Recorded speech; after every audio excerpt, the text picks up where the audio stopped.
사도된 바울과 형제 디모데는 고린도에 있는 하나님의 교회와 또 온 아가야에 있는 모든 성도에게 하나님 우리 아버지와 주 예수 그리스도로부터 은혜와 평강이 있기를 원하노라. 찬송하리로다. 그는 우리 주 예수 그리스도의 하나님이시요 자비의 아버지시요 모든 위로의 하나님이시며 우리의 모든 환난 중에서 우리를 위로하사 우리로 하여금 하나님께 받는 위로로서 모든 환난 중에 있는 자들을 능히 위로하게 하시는 이시리로다. 그리스도의 고난이 우리에게 넘친 것 같이 우리가 받는 위로도 그리스도로 말미암아 넘치는도다. 우리가 환난당하는 것도 너희가 위로와 구원을 받게 하려는 것이요 우리가 위로를 받는 것도 너희가 위로를 받게 하려는 것이니 이 위로가 너희 속에 역사하여 우리가 받는 것 같은 고난을 너희도 견디게 하느니라. 너희를 위한 그리스도의 소망의 견고함은 너희가 고난에 참여하는 자가 된 것 같이 위로에도 그러할 줄을 알미라. 형제들아, 우리가 아시아에서 당한 환난을 너희가 모르기를 원하지 아니하노니 힘에 겹도록 심한 고난을 당하여 살 소망까지 끊어지고 우리는 우리 자신이 사형 선고를 받은 줄 알았으니 이는 우리로 자기를 의지하지 말고 오직 죽은 자를 다시 살리시는 하나님만 의지하게 하심이라. 그가 이같이 큰 사망에서 우리를 건지셨고 또 건지실 것이며 이후에도 건지시기를 그에게 바라노라. 너희도 우리를 위하여 간구함으로 도우라. 이는 우리가 많은 사람의 기도로 얻은 은사로 말미암아 많은 사람이 우리를 위하여 감사하게 하려 함이라. 아멘. 어제까지 고린도전서를 통해서 주님은 우리 코너스톤에게 많은 은혜를 주셨습니다. 마치 두란노에서 발간한 이 생명의 삶이 꼭 우리 코너스톤을 위해서 알고 하나님께서 명령해서 이렇게 출가하는 것처럼 보입니다. 10월 20일 첫 예배를 드린 지 20주년을 맞이하는 7월 20일 오늘까지만 한번 사용하겠습니다. 20주년을 맞이한 우리 교회 첫 예배 20주년 간사 예배가 10월 20일이었습니다. 그날 사사기가 끝나고 그 전날 그날부터 고린도전서는 시작이 되었죠. 그러면서 새로운 20주년을 출발하는 우리 코너스톤에게 그 고린도전서를 통해서 너무나 많은 은혜를 주셨어요. 하나하나의 설교 제목이 20년을 시작할 출발을 우리 코너스톤들에게 또 우리에게 또 가정들에게 주신 살아있는 생명의 메시지였습니다. 어제 고린도전서는 끝나고 이제 12월 첫 주를 맞이하는 우리에게 고린도 후서가 시작이 되었습니다. 저는 이 고린도 후서를 통해서 이 한 달 동안 어떻게 은혜를 내려주실지 전 기대가 너무나 큽니다. 분명히 큐티를 날마다 하시는 분들에게 놀라운 은혜가 임하실 거예요. 왜냐하면 음식을 먹었기 때문에. 육적인 음식을 먹어야 힘이 나서 하루 일을 합니다. 육적인 음식을 정기적으로 먹지 않으면 우리는 성장하지 못하고 죽습니다. 영적인 음식을 날마다 정기적으로 먹으면 우리는 영이 건강해지고 예수 그리스도의 장성벌에게 충만한 때까지 이르고 언어가 달라지고 표정이 달라지고 내 마음이 달라지고 생각이 달라지고 삶이 달라집니다. 왜냐하면 영적인 음식을 먹었기 때문에. 영적인 음식을 먹었는데도 아무것도 달라진 것이 없다면 그분은 안 먹은 겁니다. 아니 교회 나왔다고요? 여러분들이 교회 나왔지만 여기 그냥 앉아 계신 거죠. 말씀을 안 들은 거죠. 안 먹은 거죠. 큐티를 안 한 거죠. 예배 시간에 스마트폰을 보고 trading했겠죠. 서치했겠죠. 다른 생각을 했겠죠. 졸았겠죠. 또 큐티를 보다 더 바쁜 것이 있었겠죠. 정말로 큐티를 여러분들이 하면 변화됩니다. 저는 이 12월 달 한 달을 헛되게 보내고 싶지 않습니다. 12월만 되면 마음이 뜹니다. 그리고 12월만 되면 흥분이 됩니다. 그렇죠? 12월만 되면 바쁩니다. 근데 송구영신 예배를 드리기 전에 가만히 지난 한 달을 돌이켜보면 바쁜 게 없었어요. 근데 바빠요. 쓸데없는데 바쁜 거죠. 여러분들 에베소서 5장 16절에는 세월을 아끼라 때가 악하니라 말씀하고 있습니다. 사업도 실패하면 회복할 수 있고 사람과의 관계도 회복할 수 있습니다. 그러나 시간은 지나면 다시 오지 않습니다. 하나님이 우리에게 주신 엄청난 재산 중에 가장 귀한 재산 중에 하나가 바로 시간인 줄 믿습니다. 세월을 아끼라. 12월 달 깨어서 승리하십시오. 쓸데없는 데 바쁘지 마십시오. 큐티를 날마다 하십시오. 하나님 말씀을 가장 중심에 모시고 말씀 앞에 무릎을 꿇는 그 날마다 이런 삶을 살게 되면 송구 영신 예배를 드릴 때 우리는 감사함으로 2013년을 마무리하고 그리고 2014년을 기대로 그리고 정말 주님 안에서 새롭게 출발할 수 있으리라고 분명히 믿습니다. 아멘 아닙니까? 예, 이 고린도서는 바울이 쓴 여러 서신을 가운데 가장 개인적인 서신이라고 볼 수가 있습니다. 특별히 이 고린도후서는 2장 4절에 있는 말씀 그대로 사도 바울의 눈물의 편지다, 눈물의 서신이라고 이렇게 말하기도 합니다. 이 고린도후서 오늘 우리에게 주신 이 말씀은 특별히 고린도 교회를 위로하시는 하나님의 은혜에 대해 말씀하고 있는 것을 볼 수가 있습니다. 여기에 고난이 나오고 위로가 나오고 이런 단어들이 나옵니다. 인생을 이게 되돌아보면 우리가 살아가는 인생은 쉽지 않습니다. 여러분들, 또 완전한 인생도 없습니다. 구원받으면 의롭다라고 말씀하지만 의롭다 칭함을 받은 것입니다. 용서받은 죄인입니다. 우리 인생은 구원받았지만 완전하지 않습니다. 지어져가는 하나님의 집이고 그리고 성장하는 그리스도의 몸입니다. 여러분들, 실수와 아픔이 우리들에게 있습니다. 구원받아도. 또 철을 비유로 보면 이 철은 뜨겁게 달구어질수록 단단해진다고 합니다.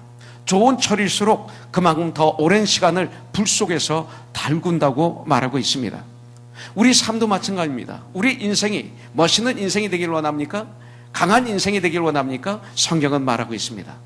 우리의 삶도 고난을 당하면서 고난당하는 가운데 그리스도인들은 자신을 돌아보게 됩니다. 다른 사람을 보지 않습니다. 원망하지 않습니다. 책임을 전가하지 않습니다. 핑계를 대지 않습니다. 그 고난 속에서 자기를 돌아봅니다. 그러면서 말씀으로 기도로 자기를 단련합니다. 많은 것을 고난 속에서 깨닫게 됩니다. 이것이 그리스도인입니다. 그러나 어느 누구도 이 고난을 원하지는 않습니다. 저도 이 고난을 좋아하지 않습니다. 그러나 어느 누구도 고난 없이는 이 세상을 살 수가 없습니다. 그렇다고 고난 앞에서 모두가 좌절하고 절망하고 포기하고 말아야 할 것일까요? 그 고난 속에서 내가 쓰러져야 되겠습니까? 감정이 폭발해야 될까요? 포기할까요? 자살할까요? 그만둘까요? 원망할까요? 좌절할까요? 절망할까요? 뭐를 원할까요? 여러분들, 그냥 두려워 떨며 어쩔 줄 몰라 우리의 인생을 어둠 속에서 헤매면서 살아가는 그런 교인이 되어야 될까요? 그렇지 않습니다. 이 고난 때문에 잃어버리는 것도 많지만 반면에 얻는 것도 많다는 것을 전 성경을 통해서 알고 나의 삶을 통해서 나는 알고 있습니다. 그래서 믿음의 선배인 시편 기자는 시편 119편 71절에 보면 고난 당하는 것이 나에게 유익이라 이로 말미암아 내가 주의 율례들을 배우게 되었나이다. 이렇게 성경은 말씀하고 있습니다. 여러분들, 오늘 우리는 사도 바울을 통해서 고난을 통해서 우리에게 주님이 주시는 유익, 이 고난을 통해서 주님이 우리에게 주시는 선물에 대해서 저는 말씀을 나누기를 원합니다. 여러분들, 다시 말하지만 고난은 누구에게나 다 온다. 이것을 우리는 알고 있습니다. 4절에 보니까 우리의 모든 환난 중에서 우리를 위로하사 우리로 하여금 하나님께 받는 위로로서 모든 환난 중에 있는 자들을, 모든 고난 중에 있는 자들을 능히 위로하게 하시는 이시로다. 이렇게 말씀하고 있습니다. 우리 크리스찬들은 누구나 다 고난을 통과하게 되어 있다. 성경은 이렇게 말씀하고 있습니다. 물론 베드로전서 2장 20절에 보면 이런 말씀이 있습니다. 죄가 있어 매를 맞고 참으면 무슨 칭찬이 있으리요. 그러나 선을 행함으로 고난을 받고 참으면 이는 하나님 앞에 아름다우니라 그랬어요. 내 죄 때문에 오는 고난, 이것은 유익이 없습니다. 우리들이 짓는 대부분의 고난과 환난과 어려움은 사실은 나의 실수, 나의 죄 때문에 오는 것이 대부분입니다. 그러나 설사 나의 실수, 내 죄 때문에 당하는 고난, 환난이라 할지라도 그것을 깨달아 알면 회개하면 됩니다. 참된 가슴을 찢는 이 회개를 해야 될 것입니다. 그래서 그 고난을 통해서 내가 정같이 다듬어져서 더욱 주님을 닮아가야 될 것입니다. 여러분들, 주님이 우리에게 그런 축복을 주셨습니다. 그러나 그리스도인으로 살아가다 보면 당하는 고난이 있습니다. 그냥 삶 속에서 오는, 예수 믿기 때문에 오는 박해도 있습니다. 보이지 않는 무형의 박해들이 있습니다. 과거에는 감옥에도 갇히고, 아니 저 이북에는 예수 믿는 것 때문에 아우지 탄광에도 들어가고 총사령도 당하고 이런 아픔이 있습니다. 아니 예수 믿기 때문에 때때로 직장에서 심지어는 여행하는 가운데서도 조롱받을 때도 있습니다. 아니, 나에게 갑자기 예수를 잘 믿는데도 질병이라는 이런 엄청난 고난이 나에게 몰려올 때도 있습니다. 암덩어리가 내 이 몸속에서 자라고 있는 걸 발견하게 될 때가 있습니다. 질병 속에서 어려움이 있습니다. 내적 고통이 예수를 믿어도 나에게 옵니다. 어느 날 슬픔이 나를 찾아옵니다. 걱정과 두려움이 내 안에 들어오게 됩니다. 미래를 바라볼 때, 내가 주님 안에 거하지 못했을 때 그 걱정이, 이 두려움이 나에게 옵니다. 저도 목사지만 이 두려움이 가끔 몰려올 때가 있습니다. 그러나 예수의 이름으로 물리칠 뿐이죠.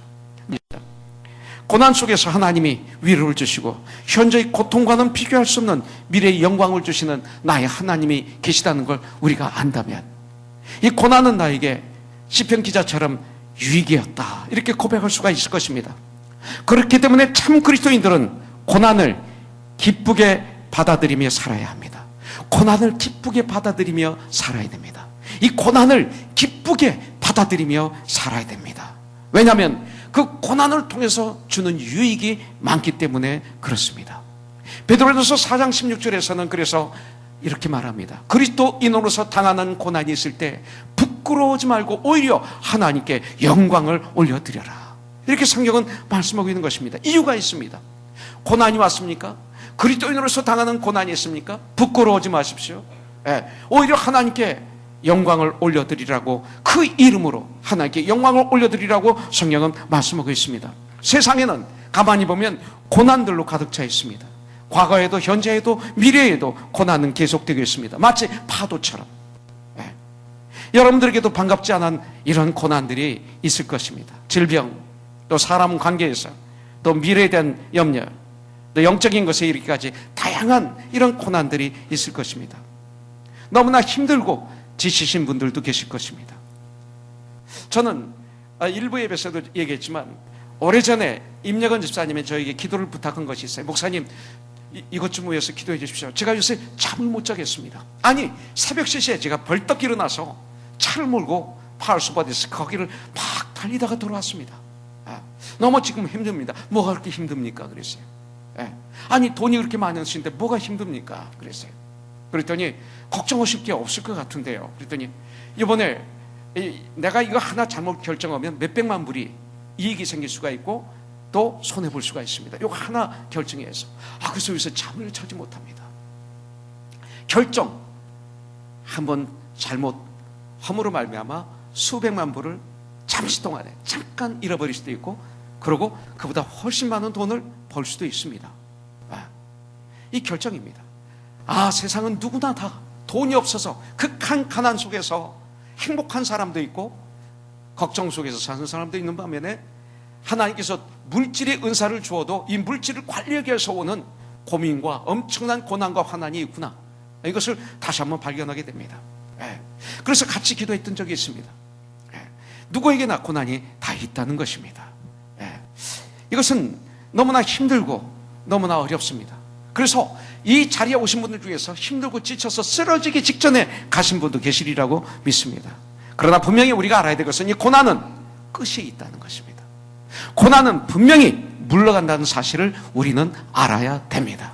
여러분들, 그러나 고난은, 여러분들, 우리 주님은 고난을 넉넉히 이기도록 힘과 능력과 지혜를 그때그때마다 우리에게 주십니다.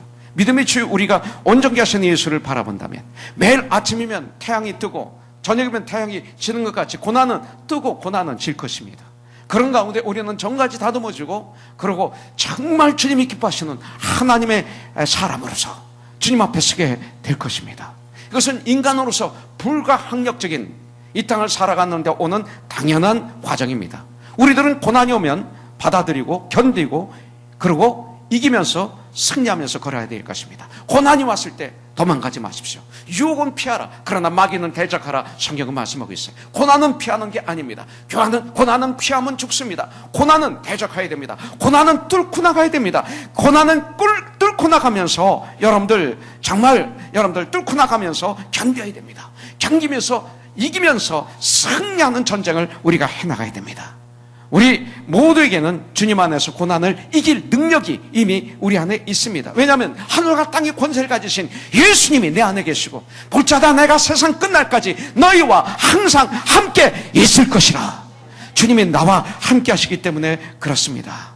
고난보다 더 큰 지혜와 능력을 하나님이 그때그때마다 믿음의 사람들에게 주실 줄 믿습니다. 고난 중에 우리는 더욱 겸손해야 됩니다. 흥분하면 안 됩니다. 그리고 무릎을 꿇고 기도하며 포기하지 말고 더욱 힘내서 주님의 가르쳐준 방법으로 그 고난을 뚫고 나가보십시오. 여러분들 고난이 올 때 흔들리거나 두려워할 때 주님을 바라보십시오. 고린도전서 15장 58절인 말씀대로 그러면 그럴수록 더욱 주님 일에 힘쓰는 자가 되라. 너희 수고가 절대로 헛되지 않은 줄을 아멘이라. 이 말씀을 붙잡고 달려가십시오. 때때로 염려가 있을 것입니다. 아무것도 염려하지 말고 오직 모든 일에 기도와 간구로 너희 구할 것을 하나님께 감사함으로 구하라고 성경은 말하고 있습니다. 그것은 염려하면 죄라는 것이 아닙니다. 염려가 들어올 때 염려를 가슴에 품지 말라는 것입니다. 염려를 내 안에 모시지 말라는 것입니다. 염려가 들어올 때 그걸 즉시 주님께 기도하라는 것이죠. 주님은 역사할 줄 분명히 믿습니다. 그래서 2013년 마무리를 우리가 이렇게 지어야 될 것입니다. 승리의 마무리. 그래서 성모영신 예배 드릴 때 마음껏 승리의 찬양의 감사를 우리가 주님께 올려드리자고요. 여러분들, 고난은 많은 분들이 얘기합니다. 그리고 성경은 말합니다. 고난은 축복의 문이라고 말하고 있습니다. 여러분들, 고린도 후서를 우리들이 읽으면 사도 바울이 주님의 일을 감당하는 가운데 너무나 심한 환난과 고난과 핍박을 받았어요. 특별히 고린도 후서 11장 여러분들 23절부터 27절에 보면 바울이 주님의 일을 하다가 당한 고난, 환난, 핍박 이것이 나옵니다. 옥에 갇히기도 수없이 갇혔습니다. 매를 수없이 맞았습니다. 돌에 맞아서 죽기 직전에 살아났습니다. 유대인으로부터 마운드에서 하나 감한 매를 5번씩이나 맞았습니다. 채찍으로. 예수님이 맞으셨던 서론 앞에 채찍의 매를 5번씩이나 맞았습니다. 그래서 바울은 몸이 엉망이었습니다. 약했습니다. 여러분들, 그래서 눈이 잘 안 보여서 대필로 서신을 쓰고 어떤 데는 자기가 친필로 썼다. 고린도서에 보면 고린도전서는 내가 친필로 너희들에게 이 편지를 썼다. 큰 글씨로 이렇게 말하고 있습니다. 그것은 바로 이런 고난 때문에 일어났던 것입니다. 로마 군인들로부터 3권 대장에 맞습니다. 여러분들, 배가 3번이나 파산해서 실주야를 7일 낮밤을 바닷속에서 사경을 헤맵니다. 강의 위협, 강도의 위협, 여러분들 많은 위협들이 있었습니다. 더군다나 사도라고 하면 믿지 않는 사람들에겐 핍박을 받더라도 믿는 사람들로부터는 존경을 받을 줄 알았는데, 여러분들 고린도전서 후서를 보니까 자기가 개척한 고린도 교회 성도들 중에서 어떤 분들은 바울을 디나이하는 것, 사도를 디나이하는 것, 이런 걸 보게 됩니다. 신뢰를 받지 못합니다. 오해로 인해서 고통을 받는 것을 볼 수가 있었습니다. 그런데 다시 고린도전서 후서를 쭉 몇 번 읽어보니까 그 고통인 줄 알았는데 사도 바울의 그 중심에 흐르고 있는 흐름이 있었는데, 고린도 후서에 그 바울의 마음이 1장부터 쭉 흐르는데 그 바울의 마음의 중심에는 기쁨이 흐르고 있는 걸 발견했습니다. 기쁨이. 왜냐하면 사도 바울의 기쁨이 담기는데, 그것은 왜 그렇습니까? 바로 고난은 축복의 문이라는 걸 이분은 알기 때문에 그렇습니다. 고난은 축복의 문입니다. 그래서 고난을 올바로 통과하면 여러분들 참 기쁨이 있습니다. 참 기쁨이 있어요. 고난은 축복의 문이라는 것을 여러분들 일반 생활에서도 우리는 발견할 수가 있습니다. 고통이 있어야 그 다음에 즐거움이 있습니다. 좀 이상합니까? 고통이 없으면 즐거움이 없습니다. 영적 형제, 고통이 있어야 즐거움이 있습니다. 산모에 임신에 수고가 있어야 나중에 해산하면 보람이 있는 것입니다. 맞습니까? 한문채 권사님? 맞습니까? 보람이 있는 것입니다. 그렇습니다. 여러분들, 하루 종일 열심히 농부들이, 저는 시골에서 태어나서 시골에서 봐서 압니다. 그 농부가 하루 종일 땀을 흘리고 충성스럽게 열심히 이러고 난 다음에 그리고 잠자리에 탁 누우면 그분은 팔자로 그냥 나가 떨어집니다. 얼마나 그 잠이 꿀잠인지 모릅니다. 왜냐하면 그 수고의 노동의 고통이 있었기 때문에 그 즐거움이 있는 것입니다. 그런데요, 여기 우리 조영희 목사님은 죄입니다. 우리 목사님은 70이 넘으셨는데 지금 저렇게 활발히 사역하세요. 중보기도로서 사역하시고 병원에 누가 아프시면 제일 먼저 뛰어가 계시고, 예. 그런데 은퇴하시고 할 일이 없어서 하루 종일 낮잠을 주무시다가 밤이 되어서 다시 잠자리 들면 눈이 말똥말똥하고 자리에 눕는 기쁨은 맛볼 수 없는 것, 많은 분들로부터 얘기를 들었습니다. 근데 조영희 목사님은 안 그러신 것 같아요. 가끔 새벽에 안 나오세요. 그래서 물어보면 늦잠을 주무셨대. 저렇게 나이 드신 분이 늦잠을 주무신다는 건 기적과 표적이에요. 여러분들, 나이가 들으시면 잠이 없어요, 원래. 근데 왜? 이러시니까. 네, 맞습니까, 목사님? 근데 너무 정말입니다. 단잠을 주무실 수 있는 게 얼마나 좋은지 몰라요. 금식하고 난 다음에 음식이 얼마나 맛있어요. 어떤 분들은 고난주간을 맞이해서 금요일날 오후 3시까지만 금식하는 분이 있어요. 너무 배고픔을 참지 못해서. 그리고 3시쯤 되면 그 다음부터 식사, 뭐 먹을래 그러는데 그 다음에 갔다가 먹는 거 보면요, 얼마나 맛있게 먹는지 몰라요. 어쨌든 간에 여러분들, 금식하고 난 다음에 밥맛이 꿀맛입니다. 배고픔이라는 고통이 있어야 먹는 즐거움이 있는 것입니다. 고통 뒤에는 즐거움이 있고, 고통이 없으면 참 즐거움은 없습니다. 고통 뒤에 기쁨이 있다는 것을 여러분들, 우리는 알고 있습니다. 그러나 이것은 하나님의 백성들에게만 이 말씀이 진리입니다. 왜냐하면 하나님께서 우리와 함께 하시기 때문에 그렇습니다. 여러분들, 하나님이 함께 하시면 환난을 축복으로 바꿔주시고 고난을 기쁨으로 바꿔주시는 분인 줄 분명히 믿습니다. 그렇기 때문에 하나님의 백성들은 주님의 눈, 주님의 마음으로 고난을 볼 수 있는 능력이 있어야 됩니다. 주님이 이것을 허락하십니다. 오늘 그런 능력을 여러분들에게 주님께서 주시기를 축복합니다. 환난을 보는 대신에 환난 다음에 오는 축복을 볼 수 있어야 돼. 고난을 보는 대신에 고난 후에 오는 기쁨을 눈으로 봐야 돼. 주님께서 이거에 대한 본을 보여주신 게 있습니다. 히브리서 12장 2절의 말씀에서 나오죠. 믿음의 주요 또 온전케 하시는 이인 예수를 바라보라. 그는 그 앞에 있는 기쁨을 위하여, 그 앞에 있는 기쁨을 위하여 십자가를 참으사 부끄러움을 개의치 아니하시더니 하나님 보좌 오른편에 앉으셨느니라. 주님은 우리에게 가르쳐주고 있습니다. 우리는 고난에 집중을 하고 다음에 있는 영광을 우리가 보지 못한 경우가 너무나 많이 있습니다. 주님은 우리에게 십자가를 지라고 명령하고 계십니다. 마태복음 16장 24절에 보면 누구든지 나를 따라오려거든 자기를 부인하고 자기 십자가를 지고 나를 따를 것이니라. 이것이 손해입니까? 이것이 뭡니까? 이것은 너 죽어라 이 소리입니다. 너 죽어야 된다 이 소리입니다. 죽는 것이 희생입니까? 아닙니다. 주님께서 하신 이 말씀은 축복 중에 축복입니다. 너 시기가 죽어야 돼. 너 질투가 죽어야 돼. 네 교만이 죽어야 돼. 내 욕심이 죽어야 돼. 내 방법이 죽어야 돼. 내 인생의 라이프 스타일을 죽여야 돼. 그래야 내가 너를 축복할 수가 있어. 죽어야 되는 거예요. 주님이 바로 이렇게 하셨잖아요. 여러분들, 고행하라는 말이 아닙니다. 죽어야 살기 때문에 이렇게 말씀하신 거죠. 그래서 그 다음 25절에 보면 누구든지 제 목숨을 구원하고자 하면 잃을 것이요 누구든지 나를 위하여 제 목숨을 잃으면 찾으리라. 그렇게 말씀하고 있습니다. 그렇기 때문에 앞에 인용한 야고보 사도나 베드로는 이를 악물고 고난을 견뎌라 이렇게 하지 않았습니다. 이분들은 다 같이 한 목소리로 외친 게 뭡니까? 기뻐하라, 즐거워하라, 인내하라 이렇게 말하고 있습니다. 로마서 5장 3, 4절에 보면 바울도 이렇게 얘기합니다. 다만 이뿐 아니라 우리가 환난 중에도 즐거워하나니 고난 중에도 즐거워하나니 고난 중에도 기뻐하나니. 준호 형제, 고난 중에도 뭐라고요? 즐거워하노니 이는 환난이 인내를, 인내가 연단이 소망을 이루노니라. 성경은 이렇게 말씀하고 있습니다. 여러분들, 고난을 통해 인내를 훈련시키시고 연단이 되어서 전능같이 다듬어져 천국의 소망을 이루게 하시는, 그래서 하나님의 사람으로서 이 마지막 때 쓰임받는 그런 하나님의 사람으로 다듬어 주기 위해서 주님은 주시는 축복인 줄 믿습니다.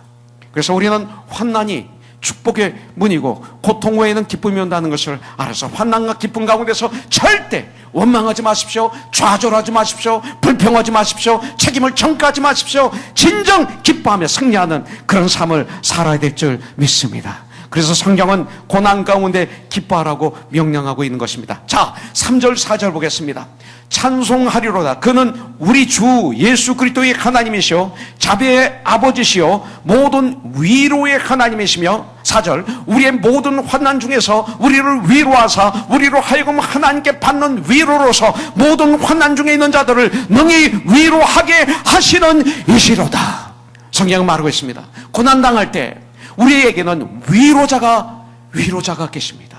여러분들, 우리 주 예수 그리스도는, 나의 주 여호와 하나님은 위로자이신 줄 분명히 믿습니다. 우리는 외롭지 않습니다. 왜냐하면 주님이 우리와 함께 하시고 주님이 우리를 위로하시기 때문에 그렇습니다. 여러분들, 고난 중에서 위로의 하나님을 만났다고 바울은 간증합니다. 고난 중에서, 그 고난이라는 불행 속에서 사도 바울은 위로의 하나님을 만나는 축복의 장소로 바꿔버렸습니다. 가장 어려울 때에도 떠나지 않으리라. 내가 너를 떠나지 않으리라. 너는 내 것이다. 내가 너를 창세대 지명하여 불렀느니라. You are mine. You belong to me. I chosen you. 주님이 말씀합니다. 나의 의로운 오른손으로 너를 붙들어 주리라. 내가 너와 함께 하리라. 세상 끝날까지 너와 함께 할 것이라. 약속의 말씀을 우리에게 주셨습니다. 여러분들, 인생의 무거운 짐이 가정의 짐이든 사업의 짐이든 여러분들 관계의 짐이든 그 어떤 짐이든 우리 주님께서는 오늘도 동일하게 고난의 현장에서 우리와 동행하시는 줄 분명히 믿습니다. 오늘 우리의 고난의 현장이 우리의 인생의 전부는 아닙니다. 고난은 주님의 사랑의 손을 잡을 수 있는 축복의 기회입니다. 주님과 동행할 수 있는 축복된 기회가 될 수 있습니다. 고난이 은혜를 체험하는 기회가 된다고 외칠 수 있는 사람이 되기를 주님의 이름으로 축복합니다. 고난에게 피하지 마십시오. 환난에게 지지 마십시오. 그래서 현재의 구원을 놓치지 마십시오. 불행 속에 내가 걸어 들어가서 주저앉아 있지 마십시오. 고난을 통과하십시오. 우리 주님은 위로자이십니다. 어느 누구도 우리를 위로할 수가 없습니다. 주님만이 위로하실 수 있습니다. 다른 사람은 위로가 되지 않습니다. 제가 이런 얘기를 해서 죄송합니다. 제 아내가 7년 전에 위암에 걸렸어요. 3기였어요. 그래서 그 암에 걸린 사실을 알고 그러고 수술 날짜를 정해놨는데 고민했습니다. 왜냐하면 그 중간에 트위니지아에서 브로큰 선교사님들 세미나가 있었어요. 이동원 목사님이 가서 같이 동역하자고 그래서 예 했는데 비행기표 다 사놨는데 고민이 됐어요. 그래서 서로 막 원하지 않으면 가지 않아도 돼 그랬어요. 그랬더니 아니 나 갈래. 그래서 같이 갔어요. 그 암에 걸리고 암에 3년이 됐는데 암에 걸린지 그걸 발견은 못했어요. 근데 그 사실을 알았을 때 잠자리 누워서 제 아내를 쳐다보면 미치겠어요. 내가 너무 못해줬구나. 너무 고생만 시켰구나. 이런 생각이 들면서 어떻게 할 수가 없어요. 손을 잡을 수도 없어요. 내가 내 아내 손을 잡고 위선자 말을 하려도 내 말이 위로가 가정스러워. 내 언어가 아무것도 못하겠어요. 단지 아버지 이거 뵀어요. 그런 아내를 데리고 영국 런던 했어요. 조그만 호텔에 가서 전 너무나 충격이고 피곤해서 그냥 나가 떨어져서 잤어요. 제 아내는 잠을 하나 거기서 기도하면 내가 깰까봐 화장실 들어가서 조그만 화장실 가서 아무리 기도해도 답답해서 견딜 수가 없고 그 다음날 우리는 얼마 떨어지지 않은 영국 교회 가서 일부 예배를 드렸는데 제 아내가 이제 가자 그랬더니 아빠 나 2부 예배 싶어서 가자 그랬더니 나 드릴래. 그러더니 생명의 삶을 일본말로 꺼내서 거기서 딱 펴놓는데 그때 야고보서 1장이었어요. 야고보서 1장에 철험하고 해당되는 말이 별로 없어요. 근데 야고보서 1장 가지고 퀴튀하다가 막 제 아내가 거기서 울기 시작하는데 그리고 감사하면서 그 2부 예배를 올려드렸는데 제가 이렇게 보니까 이게 미친 여자 같아. 과거 제 아내가 뜨겁게 막 예배를 올려드리면서 울면서 감사하면서 예배를 드리는데 그 시간에 위로의 하나님을 만난 거예요. 그러면서 넌 내 것이다. 내가 너와 함께 할 것이야. 내가 너를 도와줘. 난 내 하나님이야. 나만이 너를 위로할 수 있어. 거기서 뜨거운 체험을 하고 그 다음에 제 아내는 달라졌어요. 할 수 있다. 주님이 나를 치료해 주신대요. 그러면서 투니지아에 가서 일주일 동안 목사님, 선교사님들을 섬겼어요. 많은 사모님들이 제 아내에게 찾아와서 상담을 합니다. 어려움을. 같이 기도하고 그랬습니다. 가만히 보니까 이분들이 진짜 선교사님들이에요. 가짜 선교사도 많거든. 그러니까 선교사 아무나 도와주는 거 아니에요. 확인하고 정말 하나님의 일꾼일 때 풀로 섬겨야 돼요. 동역해야 돼요. 선교사 잘 보는 거 사기꾼 제대로 못 보면 문제가 있듯이 똑같아요. 그래서 마귀는 양의 탈을 쓰고 이리가 양인 척 교회에 들어와 있듯이 여러분들 이걸 잘 봐야 됩니다. 그래서 저도 가면 이렇게 사역을 풀로 하지만 이렇게 판단이 아닌 분별을 하려고 노력합니다. 근데 너무 아름다운 선교사님들이에요. 너무 귀해. 그래서 이분들에게는 내 아내에 대해서 기도를 좀 부탁해야 되겠다. 그래서 금요일날 저녁 마지막 끝날 때 사실은 제 아내가 이렇게 돼서 이렇게 됐습니다. 기도 부탁합니다. 그랬더니 오 마이 갓 하면서 막 통성으로 기도하더니 그 다음 사모님들이 오면서 제 아내 손을 잡고 미안해요 사모님, 아무것도 아닌 문제 가지고 괜히 사모님 앞에서 그냥 불평하고 원망하고 그랬네요. 너무 창피해요. 아니에요. 전 세계에서 제 아내를 위해서 기도하기 시작했어요. 그 다음 키모를 끝냈어요. 그 당시 가장 강한 키모를 끝냈는데 월요일날 키모가 합니다. 집에 딱 들어오면 달팽이처럼 오므러집니다. 그러면서 아무것도 먹지 못하고 목요일까지 끙끙거리다가 그 다음에 금요일날 일어나서 토요일날 조금 힘을 차리고 미역 먹고 주일날 교회 와서 하루 종일 봉사하고 또 월요일날 한 주일 치고 그 다음 주에 또 키모를 가서 병원에 가서 하루 종일 몇 시간씩 이게 또 받고 저도 옆에 가서 항상 같이 있었죠. 그 받는 모습을 보고 달팽이처럼 구부러져서 정말 꼼짝 못할 때 저는 너무나 미약한 제 아내를 조금도 위로할 수가 없어요. 아무 힘이 없어요. nothing이에요. nothing. 내가 할 수 있는 것은 주님 도와주세요, 아버지 도와주세요, 이것밖에 없어요. 손을 잡지도 못하고 아까도 말했지만 내가 어떤 보증스러워요. 내가 할 수 있는 게 아무것도 없어요. 내 아내를 치료할 수 있는 능력이 아무것도 없어요. 아무것도 올 수가 없어요. 오직 주님만이 하실 수가 있는 거예요. 주님께 부르짖는 거죠. 여러분들, 주님이 위로의 하나님이신 줄 믿습니다. 주님만이, 내가 아닙니다. 여러분이 아닙니다. 주님입니다. 그러나 주님의 안에 갈 때 우리는 가능하죠. 물론 주님은 위로의 하나님이십니다. 여러분들, 가장 불행한 사람이 누구예요? 아무도 관심을 갖어주지 않으면 그분이 제일 불행해요. 아무도 영준 형제를 볼 때 아무도 영준 형제에 대해서 생각을 하지 않는다. 교회에 와도 아무도 말도 걸지 않고 바라보지도 않고, 그럼 가장 불행한 여러분들. 근데 우리 주님께서 함께 하시겠다고 했어요. 내가 너를 위로하겠다고 말씀하겠어요. 여러분들, 성경에 보면 고난이 크면 클수록 위로하시는 주님의 위로도 큽니다. 5절에 보니까 그리스도의 고난이 우리에게 넘친 것 같이 우리가 받는 위로도 그리스도로 말미암아 넘치는도다. 성경은 이렇게 말하고 있습니다. 사도 바울은 고난이 크면 클수록 위로도 더 크게 주신다는 것을 지금 간증하고 있는 것입니다. 이것이 바로 성경입니다. 고난을 잘 견뎌 승리한 사람의 간증은 너무나 귀한 간증입니다. 여러분들, 자신의 죄 때문에 아니고 연약함과 부정함 때문이 아닌 복음과 교회와 하나님의 나라를 위해 남몰래 짐을 지는 자들, 고난을 받는 분들에게 주님의 위로도 더욱 크게 임할 줄 분명히 믿습니다. 고난의 강도와 간증의 은혜는 서로 비례합니다. 그렇다고 의도적으로 고난을 받으려고 하지 마십시오. 제가 76년도에 서대문구 주소에서 나와서 교회를 다니면서, 연예인교회를 다니면서 간증을 다닐 때였습니다. 그때는 이제 윤복규 권사님 막 들어와서 막 은혜 받고 막 같이 다니면서 하용조 전도사님과 같이 이렇게 집회 다니면서 전 간증하고 찬양하고 그럴 때였는데, 어느 교회 가서 청소년 집회를 마치고 나오는데 그 고등학생, 남학생 하나가 얼굴에 눈물 범벅이 되어서 뛰어나옵니다. 그러면서 울먹울먹 하면서 뭐라고 하냐면, 집사님, 저도 집사님처럼 감옥에 갈 거예요. 그러는데 깜짝 놀랐습니다. 난 왜 쫓아나오나. 그래서 나도 그곳에서 주님을 뜨겁게 집사님처럼 만나고요, 집사님처럼 난 이러고 싶어요. 그래서 달래느라고 혼냈습니다. 여러분들, 그렇게 안 해도 고난은 찾아옵니다. 파도 뒤에 파도가 계속 오는 것처럼 누구에게나 믿음의 삶을 살아가는 가운데 고난은 오게 되어 있습니다. 그때 주님의 놀라운 위로를 체험하는 축복이 있기를 주님의 이름으로 축원합니다. 사도 바울은 이 고난의 현장에서 위로의 하나님을 뜨겁게 만났습니다.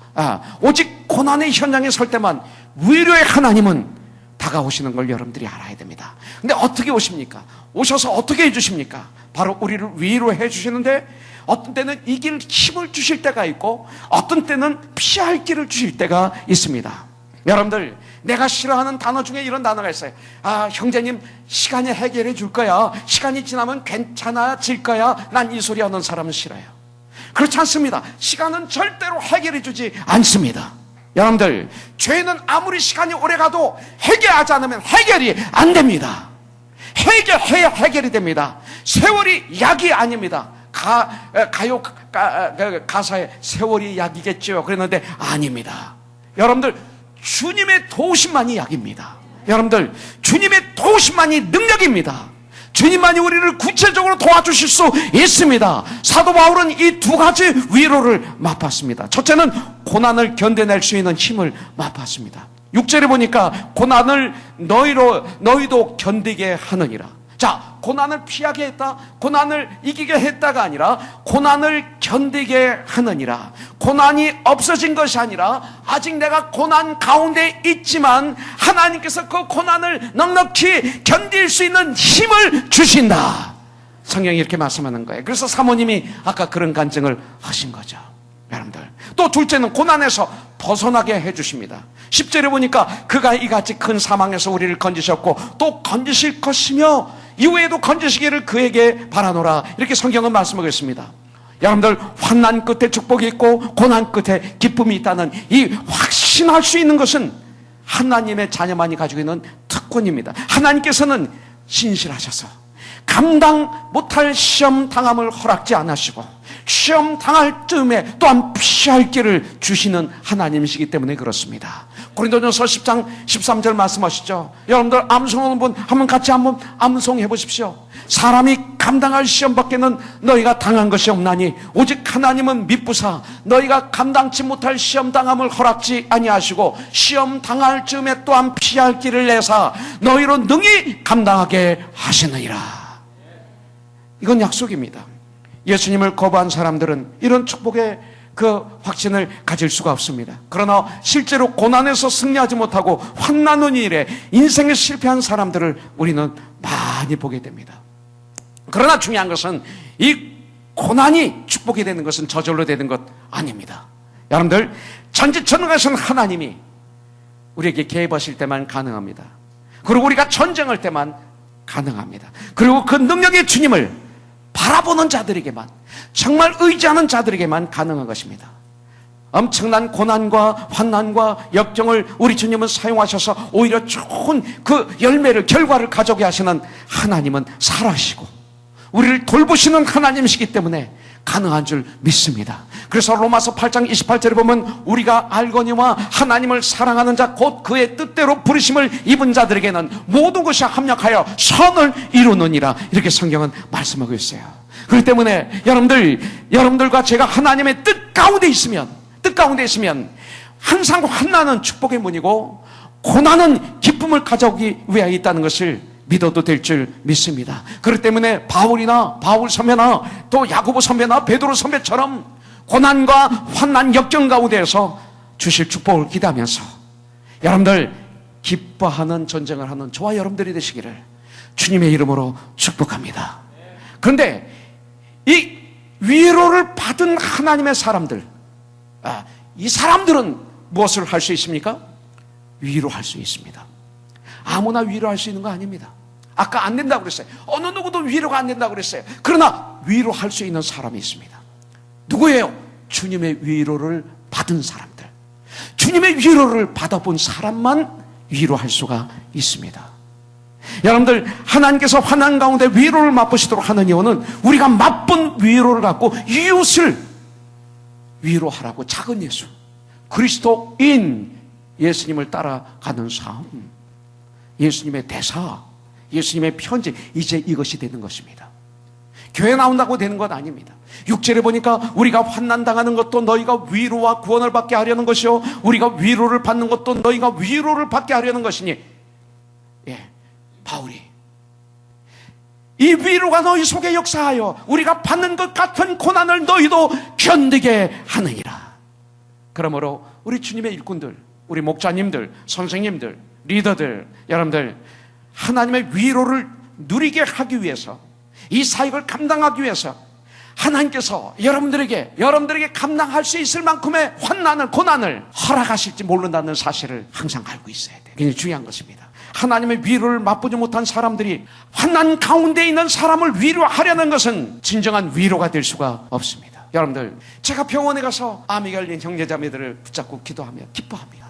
그러나 내가 이해해 하면 모릅니다. 목사님은 몰라요. 꼭 나를 쳐다보는 게 빙그레 웃으면서 목사님은 나 몰라요 하시는 것 같아요. 하이나 자매 누워있을 때 가면 기뻐했어요. 근데 내가 하이나 자매 내가 이해해, 내가 알아 이 아픔, 그럼 꼭 쳐다보고 빙그레 웃는 모습이 목사님은 몰라요 하는 것 같아요. 근데 제 아내가 가서 알지? 그러면 서로도 탁탁 통해요. 손 딱 잡고 알지? 그러면 알아요. 그래. 진보사님이 그래? 그러면 통해. 왜? 암에 걸렸었어요. 그래서 위로를 받았기 때문에 그 위로를 줄 수 있는 통로가 된 거예요. 이들이 하면 달라요.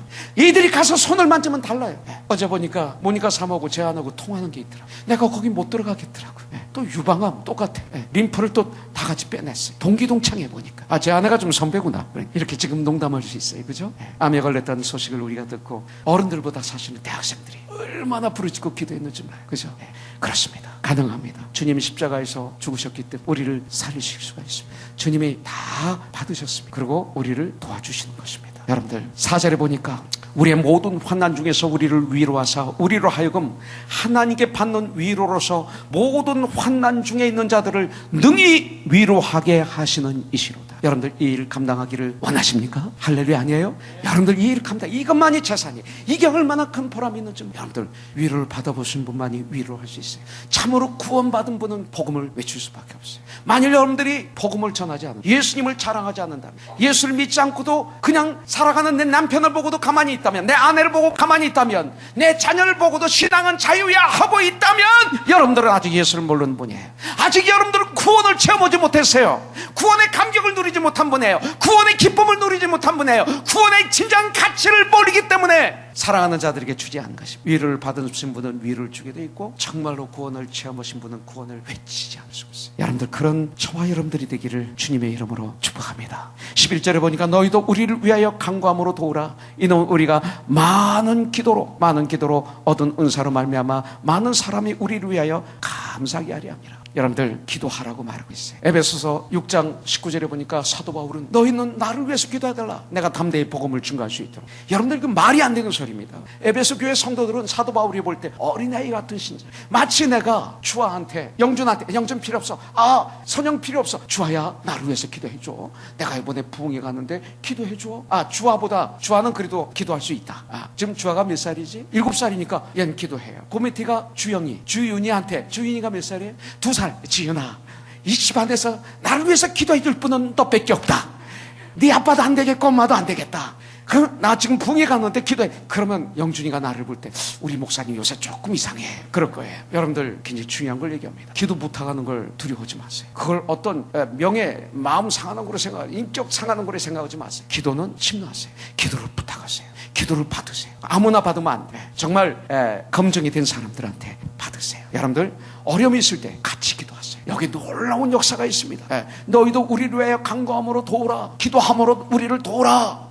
이는 우리가 많은 사람의 기도로 얻은 은사로 말미암아 많은 사람이 우리를 위하여 감사하게 하려 합니다. 여러분들 서로 기도하면서 주님의 일을 해나가야 됩니다. 여러분들 침노하십시오. 응답 왔을 때 기쁨을 같이 누리세요. 그리고 기도응답이 오면 간증을 나누세요. 또 기도응답은 본인의 믿음이 자라게 합니다. 기도응답을 간증할 때마다 더 많은 사람들이 이를 통해서 간접적으로 은혜를 체험하고 그리고 믿음이 성장하고 결단하게 되는 줄 믿습니다. 고난은 주님을 의지하게 합니다. 마무리하겠습니다. 9절에 보면 우리는 우리 자신이 사형 선고를 받은 줄 알았으니, 죽기 직전까지 갔다 이거예요. 포기하기 직전까지 가세요. 사형 선고를 받은 줄 알았으니 이는 우리로 자기를 의지하고 오직 죽은 자를 다시 살리시는 하나님만 의지하게 하심이라. 주님만 의지하겠습니다. 거기 능력이 있습니다. 놀라운 역사가 있습니다. 여러분들 오늘 성경은 말씀하고 있습니다. 하나님이 주신 위로는 항상 구원과 관계가 있습니다.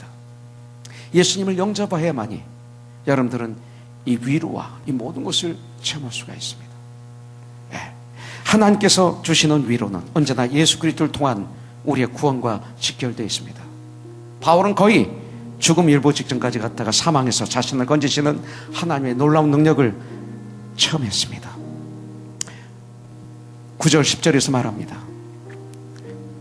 특히 10절에 보면 그가 이같이 큰 사망에서 우리를 건지셨고 또 건지실 것이며 이후에도 건지시기를 그에게 바라노라. 고난과 환난 속에서 우리를 건지시지만 죄 속에서 우리를 건지시는 참 구원, 영원한 구원, 이것이 있어야 됩니다.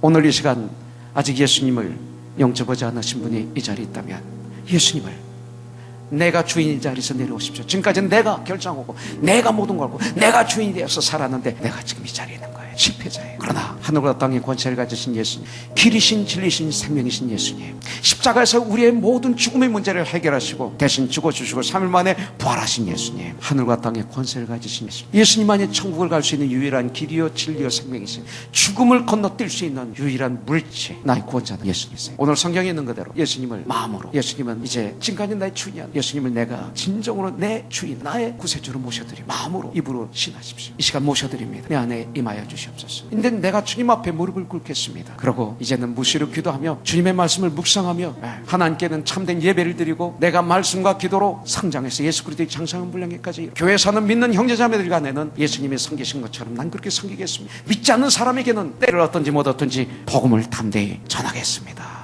이렇게 전염시키는 우리가 되기를 주님의 이름으로 축복합니다. 편지 하나 읽어드리고 끝내겠습니다. 우리 홍지연 자매, 제가 아침에 전화 걸어서 허락받았어요. 이건 편지가 아니라 땅까지 목장에 올린 큐티입니다. 어제 고린도전서 16장 마지막 큐티 제가 읽어드릴게요. 오늘 말씀에서 너희는 깨어있고 모든 일에 사랑으로 행하라 하고 있다. 또한 수고하는 모든 사람에게 순종하고 이 모든 일에 주를 사랑하지 아니하면 저주를 받을 것이라 하다. 주님께서는 주인인 나의 죄를 속죄하여 주시고 그 사랑으로 천국 소망도 주셨다.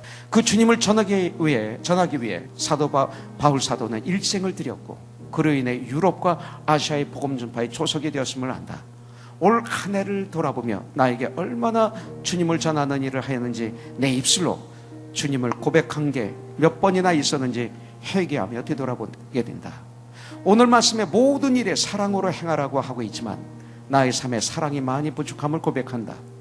한국과는 다르게 여유가 없는 삶, 항상 바쁘고 정신없는 하루하루. 그래서 더욱 나 자신을 보호하려는 의지였는지 사람들과의 관계에서도 나와 별 관계가 없는 일이면 별로 관심을 두지 않고 무관심으로 일관했고 교회 일이라도 관심과 사랑을 기울이지 못했음을 고백한다.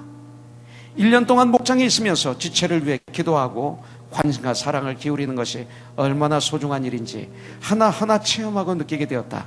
특히나 한국을 떠나와 힘든 이민 생활에서 사람들의 마음이 강팍하여지고 힘들어져 예민해져 있고 이민교회에서 그렇게 지체들을 세밀하게 돌보고 그들이 영혼을 바로 세워가는 것이 얼마나 중요한 것인지 내 자신조차도 가정을 깨트리고 한국으로 돌아갈 생각까지 하며 거의 폐인의 상태에 있다가 그 목장의 케어로 인해 이만큼이나 회복되어졌기에 그 사역이 얼마나 소중한지 알면서 방관하고 외면했었다. 목자라는 그 사역은 나와는 먼 길, 나는 부족한 자 가당키나 한 것인가 생각하며 살았는데 갑자기 큰 일을 맡게 되니 여러 가지 생각이 든다. 과거 우리 부부가 목자의 자격이 되는 것인가, 우리 부부의 삶도 제대로 케어하지 못하고 하루하루 방황하는 우리가 오히려 많은 목원들을 더 시험에 빠뜨리게 하는 것은 아닌지 많은 생각들이 결심을 미루는 계기가 되었다. 하지만 순종이 제사보다 낫다는 그 말씀을 의지하고 결단하고 시작하긴 하지만 이럴 때일수록 더욱 주님만을 붙잡고 더욱 말씀과 간구로 기도해야겠다. 그리고 맡겨진 사역이 나의 힘으로 하는 것이 아닌 성령님의 인도하심으로 목원들의 가정에 일어나고 회복되고 그 안에 믿지 않는 새로운 가정에 세워지는 역사가 일어나길 기도하고 우리 부부는 단지 그 과정에 좋은 툴이 되길 기도한다. 늘 세상 속에 어울려 살면서 자꾸 나의 욕심과 나의 자아와 하나님 안에 있는 내 영이 부딪힘을 본다. 그리고 여전히 주님 안에 있지만 기쁨이 없이 건조하기만 한 나의 삶도 고백한다. 그것들로 인해 더욱 혼란스럽고 힘들지만 더욱 나의 몸과 마음을 쳐서 복종시켜야 함도 한다. 바울 사도의 고린도전서를 통해 그 역시 사람이었을 바울 사도도 얼마나 몸을 쳐서 복종했을지 발끝도 따라갈 수는 없겠지만 성령님께서 내 자신도 바꾸어 주시기를 기도하고 간구해 본다. 오늘 말씀 중에 모든 일에 사랑으로 행하라는 말씀처럼 그 주님의 사랑을 목원들과 많이 나눌 수 있길 기도해 본다. 적용. 집안의 제사장인 남편이 주님 앞에 바로 서서 흔들리지 않도록 기도하기, 새로 시작한 기도원 목장을 통해 많은 지체들이 은혜 받고 바로 설 수 있도록 우리 부부가 먼저 본이 되도록 행동과 말을 조심할 수 있도록 성령님께서 깨어있게 지켜주시길 기도하기. 제가 왜 이걸 읽었느냐면 여기 이 말이 나옵니다. 내 자신조차도 가정을 깨트리고 한국으로 돌아갈 생각까지 하며 거의 폐인의 상태에 있다가 이 말입니다. 사실이었습니다. 우리 지연자매가 그런 환난, 그런 고통, 그런 캄캄한 어둠 속에 본인이 걸어 들어갔다가 사랑하는 형제자매들의 케어로 주의 성령으로 걸어 나왔습니다. 이제는 그 고통이 축복이 되고 기쁨이 되고 사역의 장으로 넘어갔습니다. 승리했습니다. 이제는 승리할 것입니다. 시편 119편 여러분들만 71절을 다시 한번 제가 읽어드리겠습니다. 고난당하는 것이 내게 유익이라. 따라 한번 해. 고난당하는 것이 내게 유익이라. 이로 말미암아 내가 주의 율례들을 배우게 되었나이다. 할렐루야. 멜로디 있는 기도를 주님께 올려드리죠. 내 모든 시험, 무거운 짐을 주 예수 앞에 아뢰면 근심에 쌓인 날 돌아보사 내 근심 모두 맡으시네. 무거운 짐을 나 홀로 지고 견디다 못해 쓰러질 때 불쌍히 여겨 날 구원해 주실 분은 어느 누구도 없이 오직 한 분, 은혜의 주님, 오직 예수.